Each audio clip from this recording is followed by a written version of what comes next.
Tim nasional Maroko nampaknya menjadi sorotan dunia di ajang Piala Dunia 2022 ini.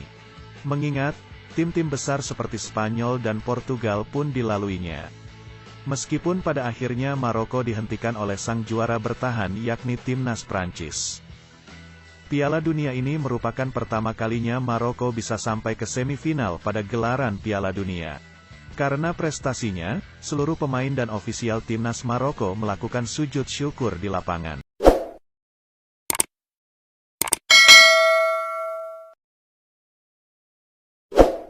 Negara yang saya dukung, Maroko, akhirnya kalah.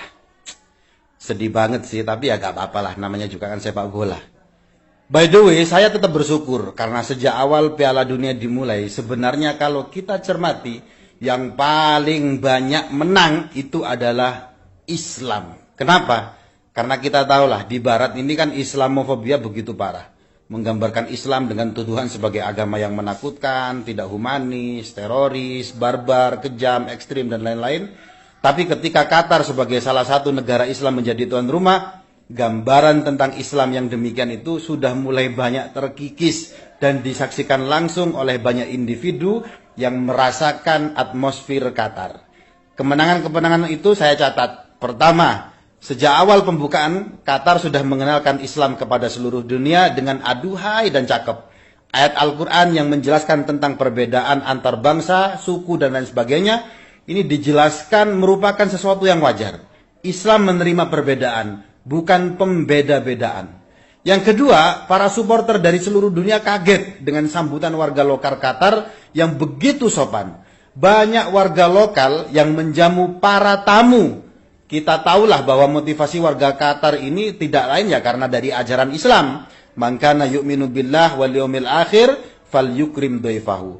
Siapa yang mengaku beriman kepada Allah dan hari akhir, buktikan dengan hormati tamumu, siapapun mereka. So after every game, the locals come out and they come and give you Arabic coffee, dates, sweets, a bit of food.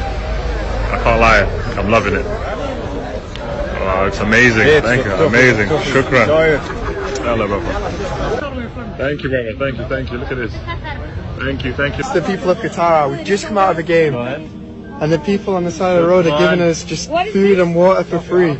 Coffee. Thank you so much. The coffee, the Arabic coffee. We just come out of the game, and the people on the side of the road are giving us just. Kemenangan yang ketiga, banyak para supporter non-muslim kepo berat dengan Islam. Akhirnya mereka mengunjungi masjid-masjid yang ada di Qatar. Yang tentu hal ini akan disambut dengan penjelasan-penjelasan tentang Islam yang membuat mereka kagum dan salut. Bahkan tidak sedikit dari mereka yang akhirnya bersyahadat.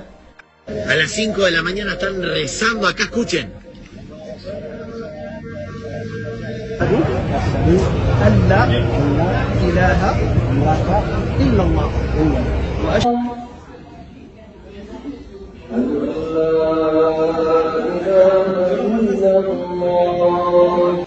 Yeah, we heard a lot of hateful, ridiculous, crazy comments coming here from friends and family, but we wanted to see for ourselves the experience, the culture, as well as the football itself, and we love it. Everything that has been on the media or Twitter, social media, has been very, very far off exactly from what it is here.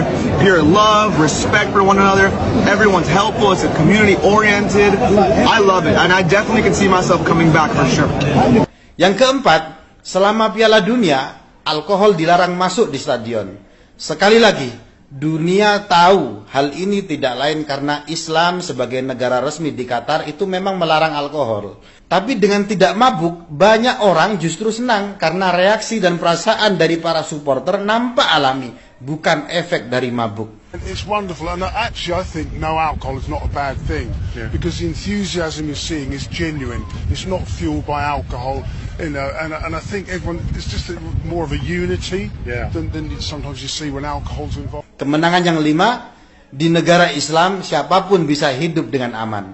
Pengalaman rasa aman ini banyak diakui oleh mereka yang datang ke Qatar. You're maybe feeling a little bit safer over here. Yeah, definitely, yeah. Because there's no alcohol involved, feels really safe. Yeah, brilliant. Pues es demasiado, en los estadios es muy seguro, pues tú no ves que alguien te toque, o sea, la gente es súper respetuosa. Yang keenam, di Barat sering digambarkan bahwa hijab yang dikenakan oleh muslimah adalah bentuk pengekangan terhadap hak-hak hidup bebas. Tapi setelah di Qatar dan banyak perempuan yang mencicipi langsung pengalaman bagaimana berbusana dengan hijab ala-ala seorang muslimah, justru mereka malah happy. Ternyata pakai hijab ya asik-asik sajalah.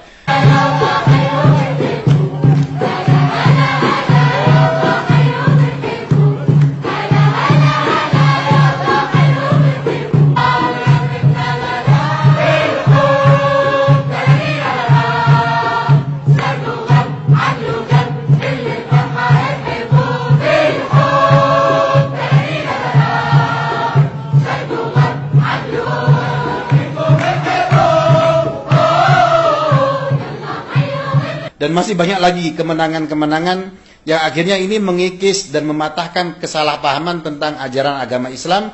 Dan ini merupakan kemenangan yang luar biasa bagi Islam. Akhirnya, terima kasih Maroko atas pertunjukan baikmu. Banyak orang bilang, alah bro, ini kan cuma sepak bola, nggak usahlah bawa-bawa semangat keberagamaan. Enggak. Dalam Piala Dunia kali ini, Maroko mempertontonkan banyak hal. Maroko membuat banyak ibu di dunia bangga. Karena posisi seorang ibu dipertontonkan mempunyai tempat yang spesial bagi anaknya dalam hal dukungan. Sependek yang saya tahu ya, ini nggak pernah ada tayangan seperti ini. Saya yakin ya, emak-emak yang kalau naik motor nyalakan lampu sen ke kiri tapi ternyata belok kanan, pasti bangga. Kemudian, Maroko membuat rakyat Palestina bahagia karena banyak supporter Maroko menunjukkan pembelaannya. Bagaimana tidak? Rusia ini ditendang dari FIFA karena tuduhan invasi Ukraina. Kalau emang ini cuma sekedar sepak bola, kenapa FIFA diam saja soal Palestina? Dan pada Piala Dunia kali ini, supporter Maroko jelas mempertontonkan dukungannya kepada saudaranya, Palestina.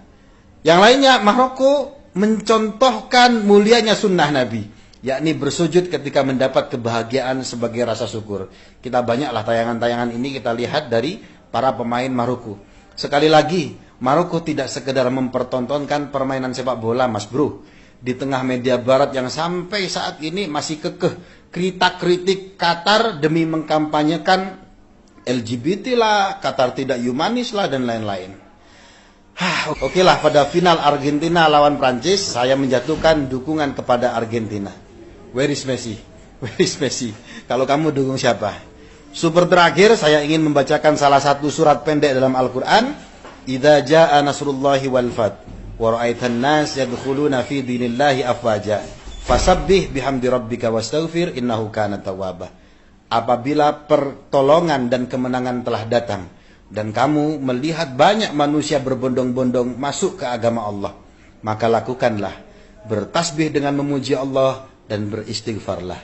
Innahu kana tawwaba. Sesungguhnya Allah Maha penerima taubat. Salam tadabbur Al-Quran. Kalau sudah baca, sayang-sayang tidak paham.